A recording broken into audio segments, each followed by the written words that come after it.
Hi friends, welcome to our channel family of love.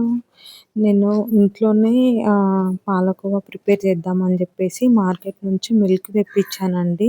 అందులో 1 cup of milk తీసుకొని నేను boil చేస్తుంటే నాకు ఎందుకో ఆ పాలు విరిగిపోయినట్టు అనిపించింది. సరే రిమైనింగ్ పాలు కూడా వేసి చెక్ చేద్దామని చెప్పేసి అన్ని పాలు తీసుకొని నేను బాయిల్ చేస్తూ ఉన్నాను. ఒక 5 to 10 మినిట్స్ బాయిల్ చేస్తుంటే నాకు కిచెన్ అంతా టోటల్‌గా డిఫరెంట్ స్మెల్ వచ్చిందండి. నాకు వెంటనే అసలు ఇది మిల్కా కాదా అని చెప్పేసి చెక్ చేసుకున్నాను. చెక్ చేసుకుంటే అందులో నాకెందుకో ప్లాస్టిక్ లాగా అనిపించిందండి. మీరు రియల్‌గా చూస్తున్నట్టయితే మీకు అర్థమవుతది.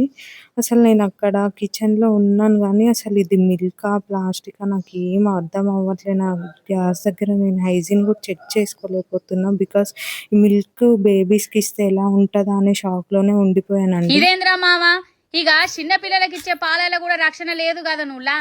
ఇక అందరూ ఇక్కడ హైదరాబాద్ ల సిటీలు ఉన్నోళ్ళు బర్రె పాలు ఏడ దొరుకుతాయని ప్యాకెట్ పాలు అనేది తాగుతారు. ఇక చిన్న పిల్లలకు కూడా గయ్యే ఇత్తాళ్ళు అయితే